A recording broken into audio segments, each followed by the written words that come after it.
But as an agent, what should they have in their catalog in a conversation with a parent that a parent should be able to check and say, okay, yeah, this is a real agency? So the goal is to set you up for life off the field. And most agents don't care about that. Yeah. They care about the bottom line when you're on the field and you lacing up those cleats. And so if I'm a parent, I'm looking at and I'm asking questions about what can you do for my child off the field? When structuring an athlete that has a business, do you advise them to also follow y'all's path and get business insurance? Yeah? Absolutely. College space is temporary. The long-term goal is to make it to the league. This is the business of athletes. If you don't understand how the money moves, you don't understand the game. So what happens when an athlete enters into a professional realm or in this new NIL space and they just believe that they can just hire anyone to represent them and manage them? I'll tell you what happens. Destruction and disasters. So I posed a clip, and I believe kind of ruffled some feathers, of course, because I'm always ruffling feathers, right? But it simply said, your mom can't do it, your dad can't do it, your homeboy can't be your manager. Your dad can't do it. Your dad can't do it. Then you talk about the NIL side, your homeboy can't be your manager. Your mama can't be your manager. It wasn't a slight. It was more so of a cautionary statement, right? So I believe in this space that your representation should be unbiased, professional, knowledgeable. And this is why I brought someone on this show who's going to talk about the process of being an agent. What does representation look like? What does an athlete truly need in their structure of representation? And without further ado, I would like for my guest to introduce herself and talk about what she does, and we'll get this party started. Let's get it started. My name is Snipes-Booker, and I am the owner of Snipes Sports Group as an NFL sports agent and attorney. At Snipes Sports Group, we are dedicated to helping athletes achieve excellence both on and off the field, and so that's through faith, family, and resilience. I'm looking forward to our chat today, Reggie. Man, that was smooth. I bet you can do that again. I bet I can. You might have practiced that a little bit. You might have. I'm ready for my camera moment. Okay, I see you. I see you. I see you. So we, on this channel here, man, we talk a lot about athletes as businesses. Yes. And the business of athletes, which includes the people around them. Mm-hmm. Right. One thing that is a buzzword lately has been agent. Yes. Right. So you're an NFL sports agent. Yes. But there are some people who are NIL agents. Correct. What is an NFL sports agent, and what are the requirements to actually become a NFL sports agent? Yeah, so an NFL sports agent is the agent that represents you to help you get into the NFL. So once you become a junior and you're eligible to declare, we start from that point in the process.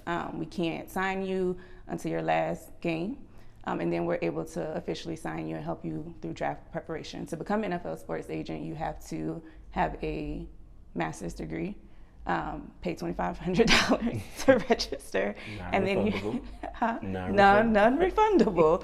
And then you have to take a test. The test is, you have a 2-day seminar. On the second day of the seminar, you take the exam. Now, if you wait to study for that exam at the seminar, you will fail. So you need to start preparing about a month or two beforehand, unless you're just really good at taking exams and crash course studying. But once you pass the exam, a lot of people don't know this, is you get your test results about 8 weeks later, and then you have to pay another $3,000 for your license. So you pay $1,500 to the NFLPA, and then you also pay $1,500 for your bond insurance. And a lot of people don't know that. They think the $2,500 up front, that's it. But no, it's about a $5,500 process to just get licensed. Non-refundable. Non-refundable. If you fail, you don't get that money you back. don't get the money back at all. You got to pay it again? To retake it, yes, you do. Jesus Christ. And once you fail it twice, you have to wait a certain amount of years to be able to retake it. So that would probably explain the influx of the NIL agents. Yes. Because there are no rules. There are no rules. It's not regulated, and most people, if they don't pass on the NFL side of things, the other way to get in is on the NIL side of things. So what are you learning as an NFL agent? What are you learning to do? Like, is it, how to get the most money? Is it how to get deals? Like what are you guys learning? So during the study process, you learn how to be an agent. So the collective bargaining agreement is one of the study materials, and for the exam, the NFLPA will send you an email that consists of a bunch of different study materials that you also need to review and utilize, and it's teaching you how to the salary cap, how they calculate those numbers, how the teams have their numbers and how your client will fit in those numbers. What an undrafted free agent is, what a priority free agent is, the rounds from round 1 to round 7, and what their salary pay will look like if they get drafted at this number within the draft or this round within the draft. So that's what you're learning. Basically, is the business of the NFL. Okay, so you're learning the business of the NFL, and you mentioned like how the team structures your salary cap and where you slot it at, right? How do you negotiate with a team if they already have it slotted? Well, I believe the negotiation really comes in when you make it to your second or third contract, because when you are a rookie, there's already standard numbers that, again, wherever you're drafted, wherever you fall, this is what you're going to get paid. Right. Unless you're like the first 10 picks in the draft, right? That they have a little bit more signing bonus negotiation wiggle room. But outside of that, this is where you got drafted, this is what we're paying, and that's really what you're going to get. So those agents who fail or don't pass, I ain't gonna say fail. Those who do not pass, reframing. Reframing, we love. Those who do not pass the NFL agent will convert over to the NIL agent side. Not a lot of rules, no structure, but you know how I look at things. They're blending the two. Yes. They're talking NIL, and then they're talking the revenue share as a negotiation. I believe personally that there should be a separation, like agents who want to go and negotiate the revenue share contracts should know how to do it like a traditional NFL agent. But then you have those who do the NIL. What is your take on NIL negotiations from an agent, like getting brand deals, marketing deals? Are you guys equipped enough from the NFL side to know how to negotiate a marketing NIL contract? I think no, off rip. But I think it depends. Like when you're studying for the NFL agency exam, it's not teaching you how to navigate the NIL revenue sharing world, because that's new. And honestly, they want to keep them completely separate, which is why agents can't make the contract contingent, the NFL signing contingent upon me representing you on NIL or revenue sharing. So I can't say, I want to represent you on this, but when you get ready to go to the draft, you got to sign with me. I can't put that in the contract. There can be no clause that says that, or else I'm in violation of the NFLPA rules and regulations. Okay. Right. So you're still under the NFLPA rules, although you're dabbling into the NIL rules. Correct. So there's certain things I can't put in your NIL contract because I'll be in violation of the NFLPA rules. So if I say to you, hey, Reggie, I want to represent you on NIL, but if I do this, you have to sign with me when you get ready, when you declare for the draft. That's illegal. That's illegal. Because, some of them really don't know how to navigate and negotiate in NIL space. So they'll do the NIL stuff for free. Correct. Right? With hopes. And you can do that, right? You can represent them. You can't write it in the contract. You can't write it in the contract. You can't, again, you can say, I'm going to represent you on the NIL, and just hope and pray that when they do declare for the draft, they're loyal to you and they're grateful and thankful for everything that you have done for them over the last 3 or 4 years. But there's nothing that can be in writing that says, wow, you're going to sign with me when you declare for the draft because I represented you on the NIL side of things.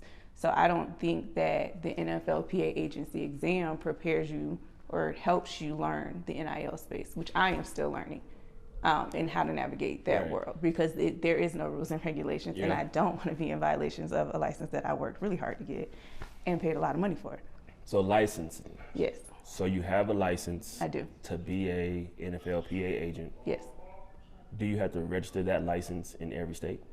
You do. You have to register in every state to represent players. So Florida, I would have to register as an NFL agent in Florida. I would have to register in West Virginia, in Alabama. So wherever I'm recruiting, I need to be registered in that wherever state. You're recruiting? Yes. So not where you're trying, like, I'm going to sign my player to Dallas. No. I don't have to be licensed in Dallas, no.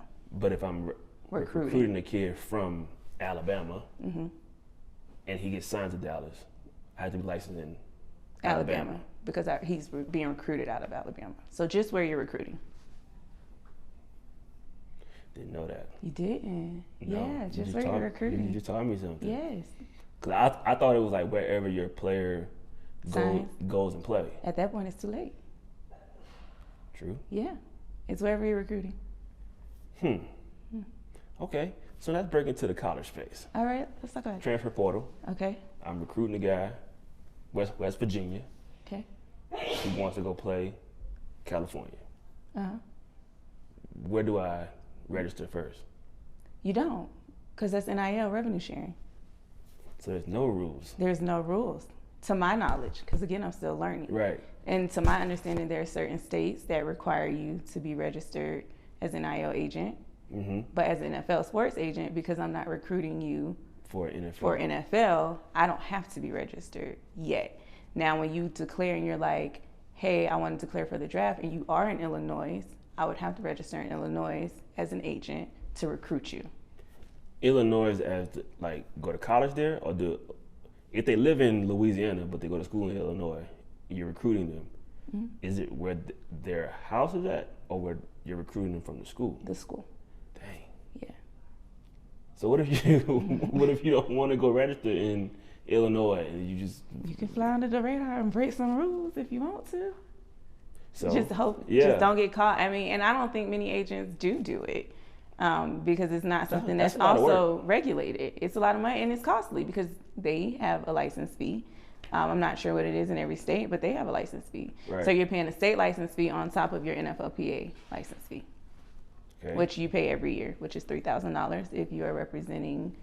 It's $3,000 in the sense of you have your insurance, mm-hmm, and then the fee you pay to the NFLPA. So you pay your $2,500 if you're representing 10 or less, plus your $1,500 to the insurance, and if you're 10 or more, it's $3,000, and then the $1,500 insurance. Okay, so I'm starting to understand some of the pitfalls in the NIL space. Yes. Like just off that alone. Okay. An agent jumps in the DM. Yes. Says, hey, I want to represent you. Mm-hmm. I can get you X amount at this next school. Mm-hmm. The kid is at a school in Alabama. Parents should be asking them. Parents should be asking, doing due diligence to the agent, are you registered in this state? Not at the NIL space, to my knowledge. But they should, though. They should. As best practices, right? Because if you do sign the athlete and they were in Alabama, mm-hmm, and you happen to be a really good agent, and you're also an NFL agent, mm-hmm, and you want them to sign with you as a NFL agent. Correct. Shouldn't you have already registered where you met them at? Or do you got to re-register? You don't have to, unless you're already doing your recruiting in that state, right? Like, because we don't want to just be wasting money. So if I have no intention on ever representing any player that's on the West Coast or in California, right? I'm not going to go register in California. Now, if there's a guy that he's valuable, I can see us having a good working relationship, I want to recruit him in the NIL space, but he wants to go to USC, then yes, absolutely, I'm going to go register in California because it is my hope that when he declares for the draft, he's going to sign with me. But I can wait until he declares to register. I don't have to already be registered. Okay. So he can say, we get him at USC, and he says to me, you know what, you've been loyal to me, I'm appreciative to you for what you've done. Can you sign me? Let's make this happen. Then I will proceed to get registered in that state. That is such a, I'm understanding why there's so many NIL agents, mm-hmm, but I'm also looking at potential, I'm not a serious guy, but potential compliance violations, potential mishaps that parents should be asking, mm-hmm, and the support system should be asking of this agent, right? Yeah. Are you insured? Yes. Because you mentioned that twice, so I should be asking the agent, are you insured? Right. And what type of insurance should this agent have? Whether you're an NIL agent or not, mm-hmm, what type of insurance should the parents or the athlete should be asking, mm-hmm, and why should the agent have the type of insurance? Mm-hmm. I mean, it's important and it's honestly required by the NFLPA by collective bargaining agreements and just their rules and regulations. Like I think it's September, October, we get an email, hey, your insurance is up for renewal, here's your invoice, you go on, you pay it. It's mandatory because you never know. What type of insurance is this? Bond insurance. Bond? Yes. Bond insurance, mm-hmm, like athletic bond insurance, or just natural like business bond? Business bond insurance. It protects you in the event that something happens because it's a business relationship, right? So you can sue me if I don't meet my fiduciary duties. right? That's my favorite word right there. That's my favorite word. Fiduciary is my favorite obligations to you, right? And so it's there to protect us in the event something does happen. Okay, so before my next question, let's break down what fiduciary means to the parents. Oh, fiduciary duty. So in layman terms, it is your agent or your attorney's obligation to you to follow the rules and regulations to make sure that your business is protected. You're not being open or subjected to any liability from a third party. So it's basically just my obligation to you to protect you, protect your business, protect your brand, protect your child, and protect you as an athlete. Yeah. So also another step further, their best interest. Best interest. So if an athlete says, hey, I want to be at this program, and you're saying, I can get you over this program for more money, fiduciary, you're supposed to have him going to where he believes he wants to be. Yes. Not where you can get the biggest dollar. Correct. So I've always heard from the agent realm that your job is to get the most money for your athlete.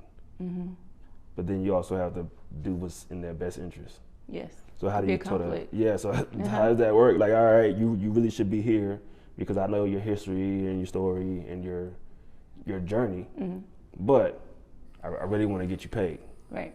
So how would you handle that situation? I think having open conversation and communication, right? Don't hide the ball, and also just knowing your client and what's best, giving them all options, lay it out. This is what it looks like, and this is my recommendation. At the end of the day, it's your decision, right? You got to choose what's best for you, what's best for your family. If you have children, everybody's circumstances is different.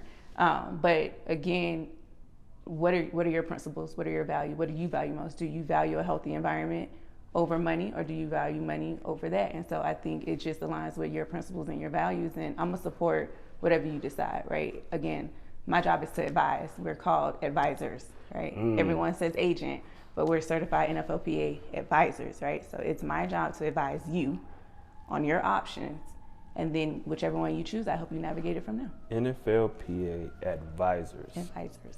Giving advice. Yes. Not telling you what to do. So what's an agent? What's an agent? Yeah. I mean, an agent can be anything. I want to be an advisor, right? I want to be able to advise you on your best options and then help you navigate that option from there. When I think of agent, that's helping you with everything else outside of the NFL career, off the field, brand, family, children, your affairs, your business. I'll agent you in that field. But when it comes to contract negotiation and your career on the field, where you're going, what team you're playing for, I'm going to advise you because at the end of the day, that's your life, right? I can't make that decision for you. But I can tell you, here's option 1, 2, and 3. This is the one I recommend. But you tell me how you want to move, and then I'll help you navigate from there. It's not often that I talk to people and my mind goes, wow, that was super. So advisor, yes, and agent. Agent, yes, actual work. yes. Because you said I'll agent you. Yes. I'll advise you. I think in the NIL space, what's missing is the definition and the definement of an agent. Especially because it's not regulated, right? So in the NFL, we're capped at 3% as advisors, right? So we can't charge them no more of 3% on their contract. But in the NIL space, it's up to 20%. I'm stationed in Florida, it's 5%. It's 5. So if I see an opportunity where I can make 20% off a $1.2 million contract, I'm focused on the dollar amount, right? Because you have some that don't have your best interest at heart. And I think it comes down to the why people get into this business. My why isn't money. The money will come. 100%. I have a twin brother who played at Marshall University. He didn't have an agent. He didn't have an advisor, but he had all the talent and he got overlooked for it, right? So he didn't have an advocate. He didn't have a voice. So that's my why. That's the reason why I went to law school. I've talked to you a lot about working in a field that I didn't go to law school for. I went to law school to learn how to advocate for the people that don't have a voice, to learn how to negotiate, to learn how to be across the table and understand the numbers, be able to anticipate someone's next move before they even get there, and be really, really good at it. I got really good at it. And so getting into this space, I want to be able to help young men navigate that world and be their voice so they're not taken advantage of, they're not overlooked, they know how to run their business so people are not skimming money off of them. Right. That's my why. That's why I decided to get into this business. That's what I'm passionate about. And so it comes down to the why. And are you greed driven or are you purpose driven? And I think a lot of agents in the NIL space are greed driven, and they dress it up to make it seem like I care about you and I want you to get the most money. But really it comes down to their bottom line, because the more money the player makes, the more cuts you get. So there's a theme that's going around with this NIL space, where we're a full service agency, right? And they say things like we go from start to finish, from cradle to the grave, inceptions and all those things, but we only hear about the contracts, right? So when you're talking about advisement, I don't see or hear a lot of advising. I hear a lot of quasi-negotiating, right? Where it's not really a true advisement. Sometimes it's a hindrance, because you hear this guy at this school made this much, this guy at this school made this much, but his agent is talking about how many deals they secured financially in the NIL space. I like what you're saying about advising, because most of these families don't know. They have no clue what their real value is. They have no clue how to even work within a system of a revenue share or a collective budget, whatever. They're only hearing what their agent is saying, I can get you X amount of dollars. That, I believe, and you can agree with this or not, this is a red flag if an agent is only talking about how much money I can get you and not learning more about them. I think it's completely a red flag, because at the end of the day, you shouldn't talk to any athlete talking about you. Who cares what you did? 100%. That's not the conversation that needs to be had. You need to be learning about the player, their family, the environment they grew up in, and what drives and motivates them. What is their purpose? What is their why? I don't care what you got for Joe, because Joe not me. Right? And so I think a lot of families get lost in that because they hear the numbers, and that's why I say, are you purpose driven or are you money driven? Because if you're money driven, you're gonna fall for that. If you're purpose driven and you're looking for someone that can really elevate you off the field, because at the end of the day, what you do on the field is what you do on the field. Your talent is your talent.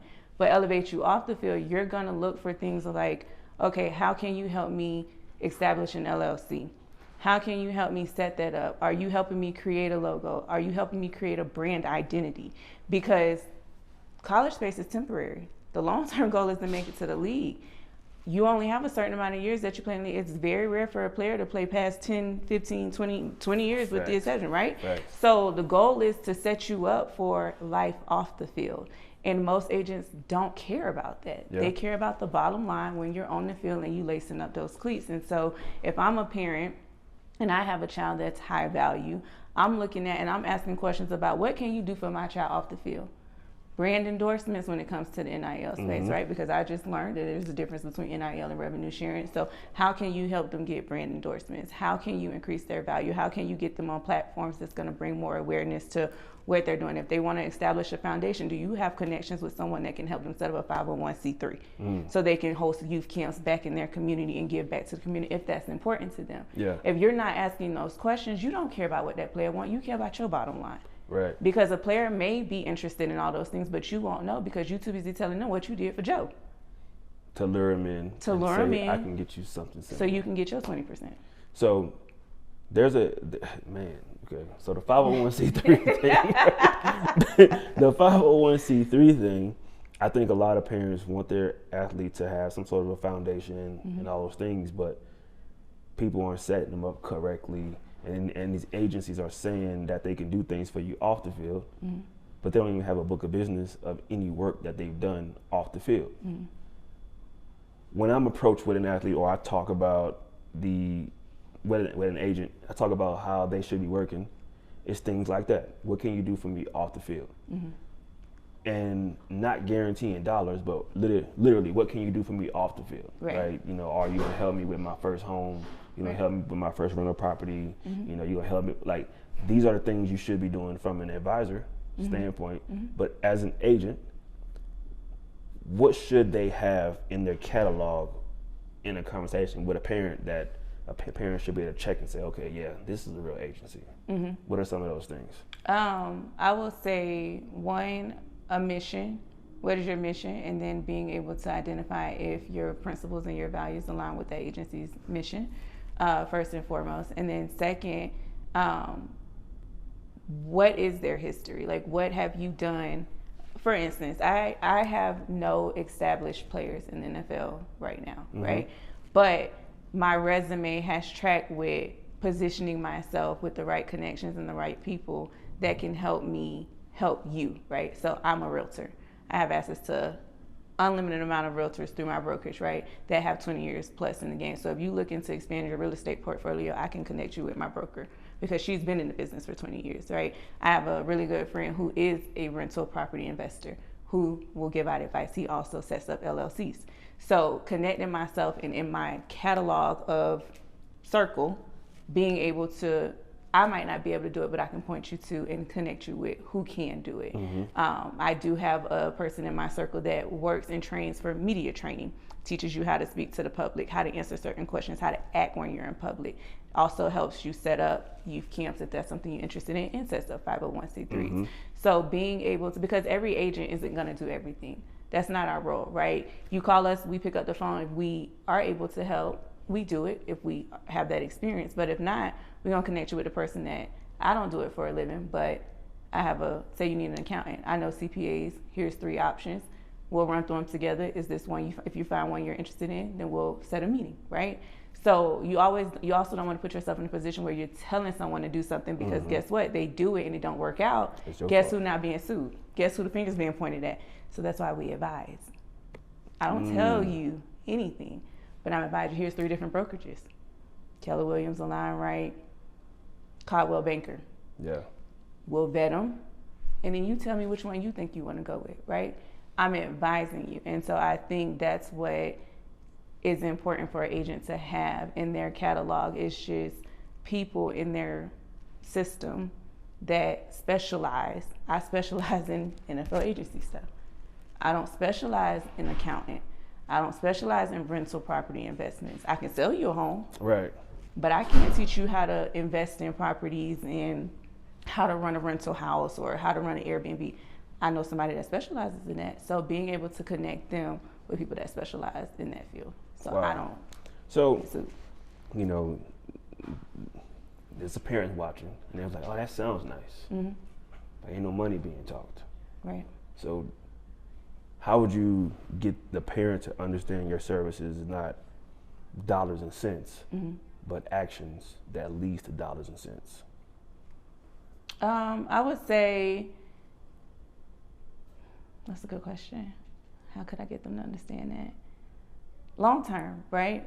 You're living in the present. We're thinking about the future, right? And so being able to understand that it's not going to happen overnight and really explaining that to the parent, right? Because if they're in the NIL or revenue sharing space, they probably are making money, but how are we going to make sure that they don't blow through that money, right? And so using that money to their advantage to help them bring the vision to life that they have for themselves.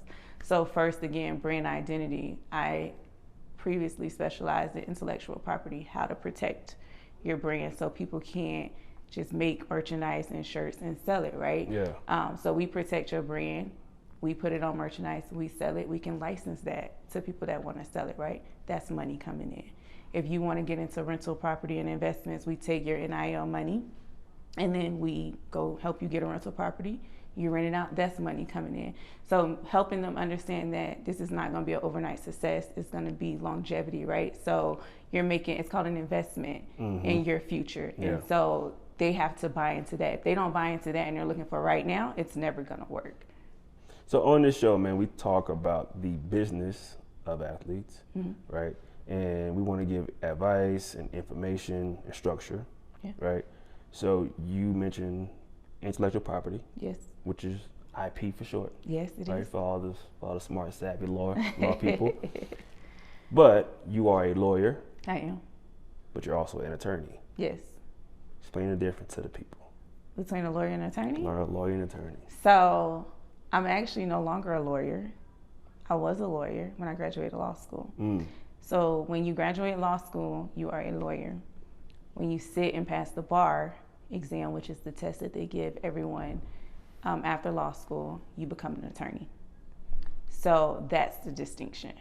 So I've passed the bar in Florida and New York. So I'm an attorney in Florida as well as New York. So I can practice in both jurisdictions. So you mean to tell me you are a NFL sports advisor? Yes. And you're no longer a lawyer? No, I'm an attorney. I have more obligations and back to those fiduciary duties. Fiduciary. As an attorney. Attorneys can be sued for malpractice. Attorneys don't need supervisors. Lawyers need supervisors. They need an attorney to supervise them. And then that attorney is liable for anything that a lawyer does. Wow. So I'm liable in my own right as an attorney.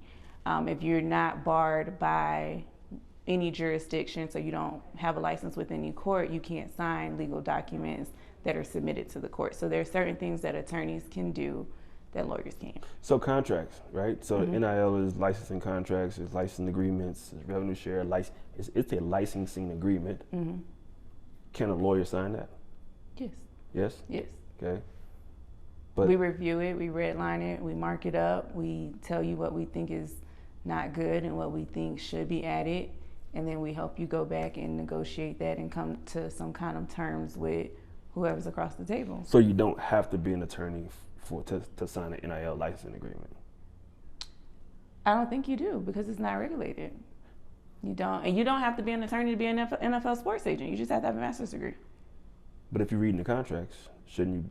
Well, not shouldn't. It's best to have an attorney and be an attorney and sports agent, which is why a lot of people are like, oh, let me go to law school, because if I go to law school and become an attorney, it looks better and it's more of a selling point when you're recruiting clients. Like, oh, by the way, I'm an attorney. I got this experience negotiating these amount of contracts. You can leverage your experience, right? Whereas people who are not attorneys, they don't necessarily have that experience. Like what I did when I first came out of law school was transactional work. So read contracts, redline them, mark them up. Then I went into litigation. Litigation taught me how to mediate cases. So negotiating settlements with insurance companies. So I can leverage that experience when I'm sitting across from a NIL or at the college negotiating NIL deals or NFL contracts. Yeah. If you're not an attorney, you're probably necessarily not going to have that experience unless you voluntarily went and got it.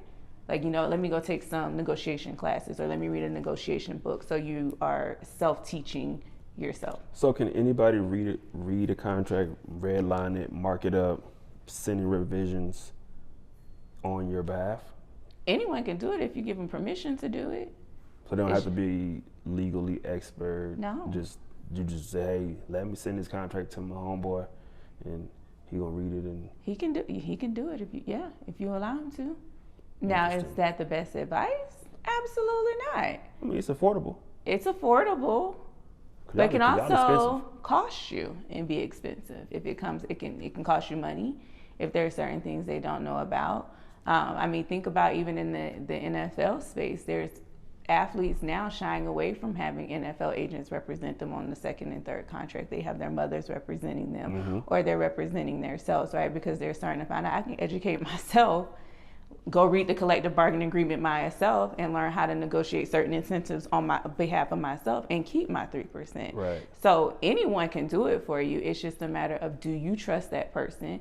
Did they educate themselves to be able to have the knowledge when they're sitting at the table, so they're not getting over on your behalf? Yeah. But it's just not recommended. So I think there's always good intentions for the video we kind of referencing is your homeboy being your agent. Mom wants to be your manager. Dad wants to be involved. I think that's good intentions. There is. So help them with the workflow where they can still be front facing the representation arm, but have somebody like you in the back end, the operation side, from a contract. From a contract. Yeah. So they are, the homeboy or the mom is the front, the face. Yeah. But you're on the back end. Yeah. If you want them on your team, we can find a role for them, right?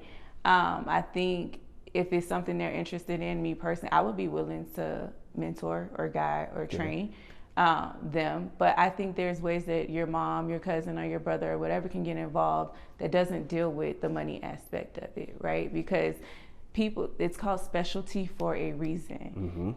People go through 3-4 years of school, bar exam study and prep to learn how to be able to be better advocates for their clients. And I don't care how much I may train you, there may be things that I pick up on that you will never pick up on because you wasn't taught to see it, right? And so I think my best advice would be find another role for them, right? I told you I advise you when it comes to your on-field monetary engagement or value, but I agent you, right? So maybe their role looks like putting them on payroll and they agent you, right? So they take care of your day-to-day operations and act more like a personal assistant. So helping you set up youth camps, they can be a part of that team, setting up the foundation, hosting the youth camps, finding the talent in the act that comes to entertain or whatever the case may be, depending on what type of event you want to put on, finding other roles for them. Yeah. So mom, dad, homeboy, local runner can be your agent, but they should not be your contract advisor, your revenue advisor, your NIL advisor. Correct.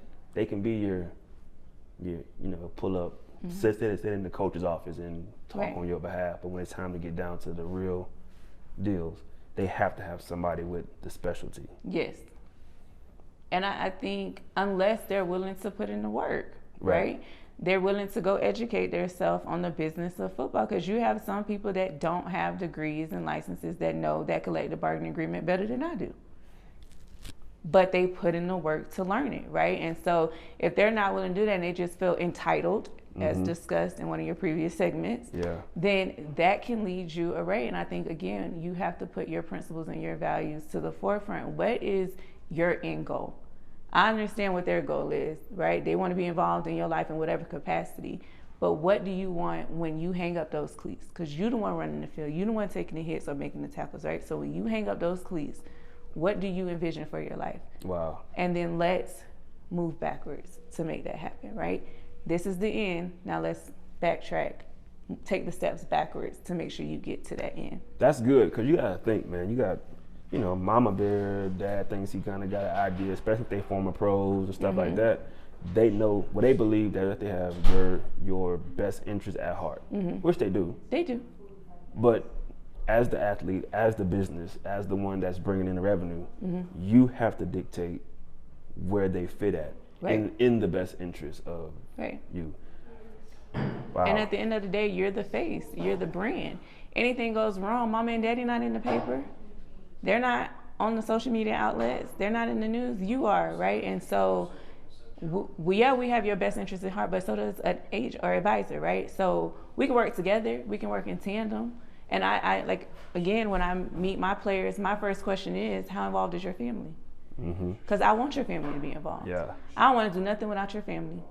I don't want to do nothing without God. What's your faith? What's your beliefs? Because I want our relationship to be family oriented and faith driven, right? When you work with Snipes Sports Group, you're not just working, once I sign this contract and I help you, we done. I'm going to be involved in every facet of your life. You're going to come to me as a young man, but you're going to leave me as a man. That is my goal, right? And so working with your family to make that happen. If your goal is to make sure mom and dad is straight, let's make that happen within reason. Yeah. Because when you hang up those cleats, I also don't want you to feel like now you got to go get a 9-to-5. And you don't have no skills, no experience, no nothing. You never have a job. Never clocked in outside of the football field, right? And so that my goal is, again, you come to me as a young man and you leave me as a man, and everything you said you wanted to accomplish when we met, we have that in it, that happy ever ending for you and what that looks like. So working hand in hand with your parents, I don't ever want to go against parents, right? But I will let you know this is your role, and keep them, like in your previous segment, keep them separate. Athlete identity versus individual identity, right? And so if your son or your daughter, your son in this particular instance comes to you and they say, I need you to take a back seat, respect that. Enablement and empowerment. Correct. Nice. Okay, so we can always talk about what's not working, what's wrong, stuff like that. Advise a parent on your day-to-day on why should they even go and part ways with a percentage of their athlete business income. What are you doing to even earn your money? Because not just contracts. Although people think you're just out here just doing contracts. What are some like the things you're doing on to earn my money? Yeah. I will say again, helping you become your business, right? So from inception, let's set you up an LLC. I know how to do that. All right, what is your logo? Let's trademark that, protect it. Now we find ways to monetize off of that. So constantly figuring out ways to increase your value off the field. Because what you're doing on the field, I have no control over. 100%. If you show up to practice, you show up to practice. If you don't, you don't. If you show up and you perform on game day, you do it. If you don't, you don't. I have no control over that. But what I do have control over is everything off the field, trying to help you get brand endorsements, especially if you are a marketable player, right? And I believe every player can be marketable. It's just 100%. Finding their niche and getting people to buy into that, right? So that's what I would be working on day to day is let's protect you, because when you have a LLC, people can now, it separates you from liability, right? 100%. People can't sue you individually. They got to go after the business, right? So now you're not personally liable. And you have some people that are targeted, like you're an athlete and I know you're an athlete, so now I'm gonna target you, right? Mm-hmm. So then I can sue you and get paid, right? We want to protect you in all facets of that. And so building your brand, helping you create your business, and then what do you see yourself going from there, right? The focus is the end goal. Yeah. So if your end goal is, when I finish, I want to become a sports analyst. All right, so let's connect you with some journalists along the way so they can teach you how to sit in front of the cameras during off season, right? We're gonna constantly be working.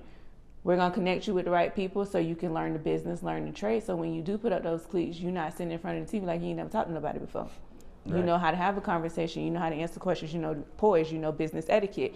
So making sure that you learn all of those tools and having those resources to get to your end goal, whatever that looks like for you. So I'm gonna listen to that first, and then help you navigate getting there. So when structuring the athlete as a business, do you advise them to also follow y'all's path and get business insurance? Absolutely. Yeah? Absolutely.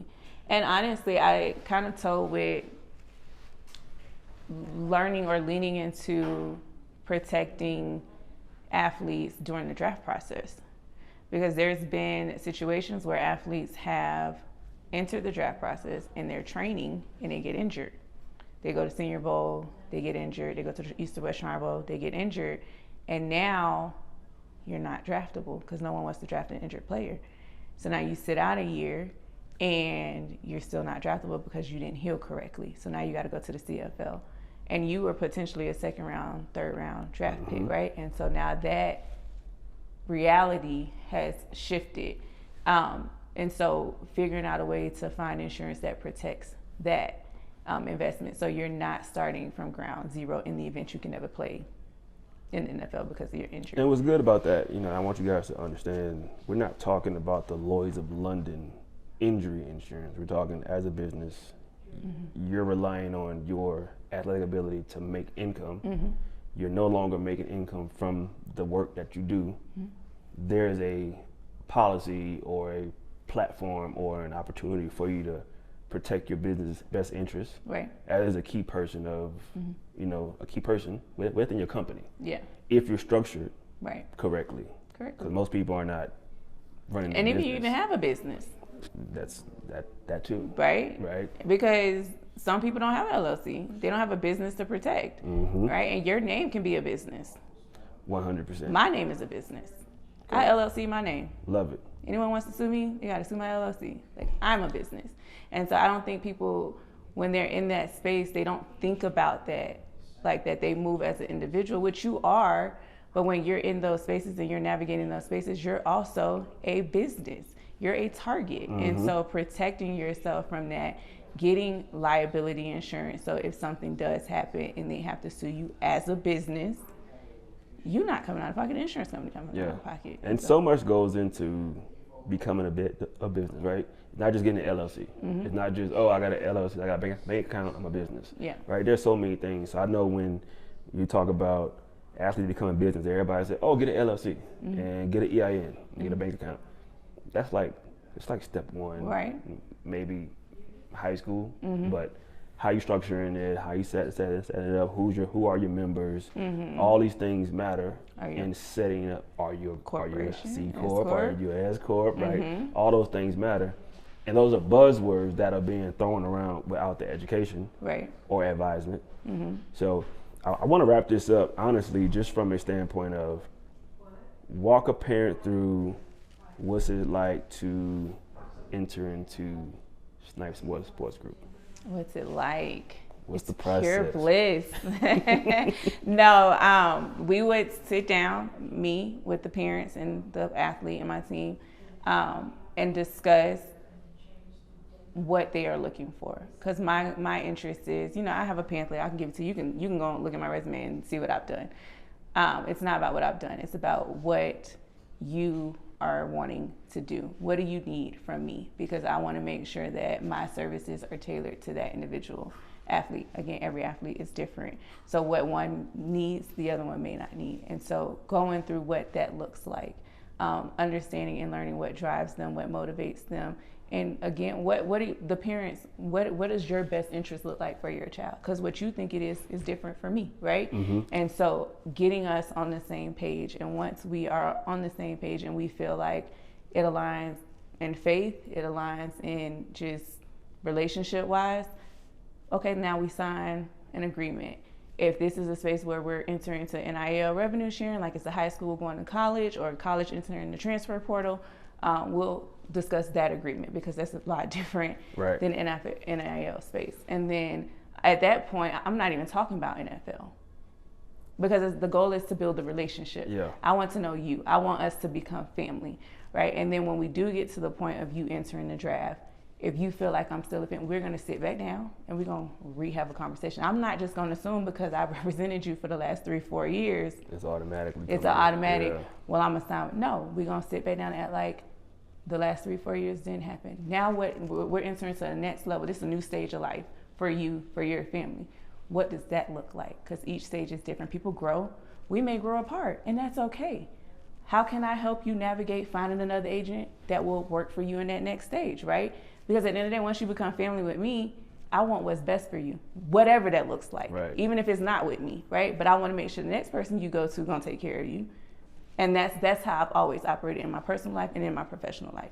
And so rehabbing that conversation, understanding now what do you need in that next step. And then we discuss the percentage, what that looks like, and then we sign a contract. And then love it. Next step is NFL. True advisement. True advisement. I'm here to help and advise. Andrea. So this has been a great talk, man. I hope some of the parents are watching this, and the future athletes are watching this, and they understand you can have your homeboy in the mix. You can. We want them in the mix. With structure. With structure. With structure. And I also want them to understand too that everybody can't go with you. Everybody can't. And not in a way that it's always about money, but it's also the structure. Do they fit within the structure and the confinements of your operations? Exactly, and where you're trying to go. So tell them how they can get in touch with you and how they can get with the group. Yes, so to get in contact with Snipes Sports Group, you can find us on Instagram at Snipes Sports Group. Me personally, my Instagram is Andrea Snipes-Booker, LinkedIn, Andrea Snipes-Booker, and I also have a website, which is AndreaSnipesBooker.com. Thank you. If you want my number, 941-320-4526.